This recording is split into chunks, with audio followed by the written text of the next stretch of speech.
കിസ്മിസ് കിച്ചണിലേക്ക് സ്വാഗതം. ഇന്നത്തെ റെസിപ്പി വളരെ പെട്ടെന്ന് തയ്യാറാക്കാൻ പറ്റുന്നൊരു മാംഗോ ഐസ്ക്രീമാണ്. വളരെ കുറച്ച് ചേരുവയിൽ വളരെ ഈസി ആയിട്ട് നമുക്കിത് തയ്യാറാക്കി എടുക്കാനും പറ്റും.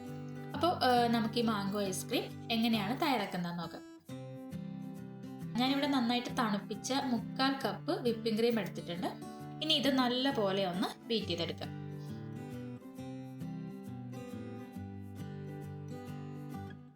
കണ്ടോ, ഇതുപോലെ ഒരു സോഫ്റ്റി കൺസിസ്റ്റൻസി ആവുന്നവരെ ഒന്ന് ബീറ്റ് ചെയ്ത് കൊടുക്കണം. ഇനി ഇതിലേക്ക് നമുക്ക് 1/4 ടീസ്പൂൺ വാനില എസൻസ് ചേർത്ത് കൊടുക്കാം. ഒരു നുള്ളു ഉപ്പ് ചേർക്കാം.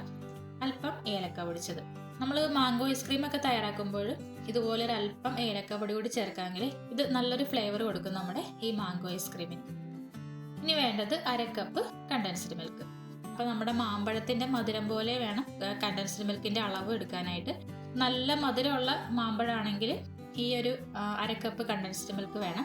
മധുരം കുറവാണെങ്കിൽ കണ്ടൻസ്ഡ് മിൽക്ക് കുറച്ചും കൂടി ചേർത്ത് കൊടുക്കേണ്ടി വരും.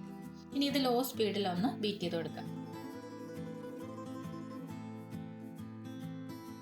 അപ്പോൾ നന്നായിട്ട് ഇത് മിക്സ് ചെയ്തെടുത്തിട്ടുണ്ട്. ഇനി നമ്മൾ ഇതിലേക്ക് ചേർക്കുന്നത് 1 കപ്പ് മാംഗോ പൾപ്പാണ്. നമുക്ക് ഈ മാംഗോ പൾപ്പ് എടുക്കാനായിട്ട് നന്നായിട്ട് പഴുത്ത മാമ്പഴം കുറച്ച് വെള്ളം കൂടി ചേർത്തിട്ട് മിക്സിയിൽ നല്ല പോലെ ഒന്ന് അരച്ചെടുക്കണം. എന്നിട്ട് അരിച്ചെടുത്താൽ മതി. ഇനി നമുക്കിത് ലോ സ്പീഡിലൊന്ന് ബീറ്റ് ചെയ്ത് കൊടുക്കാം.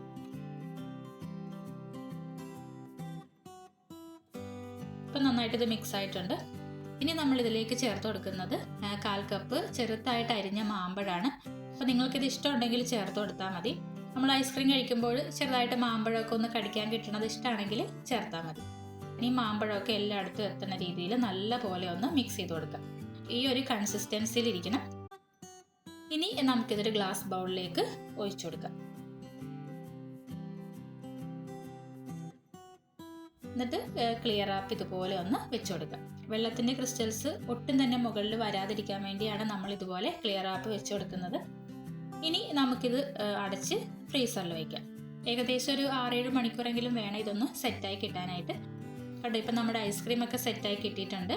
അപ്പോൾ നമ്മുടെ മാംഗോ ഐസ്ക്രീം റെഡി ആയിട്ടുണ്ട്. ഇത് പുറത്ത് വെച്ചിട്ട് ഒരു 5 മിനിറ്റ് കഴിഞ്ഞിട്ട് സ്കൂപ്പ് ചെയ്തെടുത്താൽ മതി. ഇത്രയേ ഉള്ളൂ. മാംഗോ ഐസ്ക്രീമിനായിട്ടുള്ള മാമ്പഴം നന്നായിട്ട് പഴുത്ത മാമ്പഴമായിരിക്കണം. അപ്പോഴാണ് ഐസ്ക്രീമിന് നല്ലൊരു ടേസ്റ്റ് ഉണ്ടാവുള്ളൂ. ഇപ്പോൾ മാമ്പഴത്തിന് മധുരം കുറവാണെങ്കിൽ കണ്ടൻസ്ഡ് മിൽക്ക് നിങ്ങൾ കുറച്ചും കൂടി ചേർത്ത് കൊടുക്കേണ്ടി വരും. അപ്പോൾ എല്ലാവരും ഈ മാംഗോ ഐസ്ക്രീം ഒന്ന് തയ്യാറാക്കി നോക്കുക.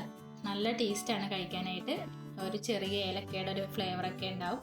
നിങ്ങൾക്ക് ഈ വീഡിയോ ഇഷ്ടപ്പെട്ടെങ്കിൽ ലൈക്ക് ചെയ്യാനും പിന്നെ നിങ്ങളുടെ കൂട്ടുകാർക്കും ബന്ധുക്കൾക്കും ഒക്കെ ഒന്ന് ഷെയർ ചെയ്ത് കൊടുക്കാനും മറക്കരുത് കേട്ടോ.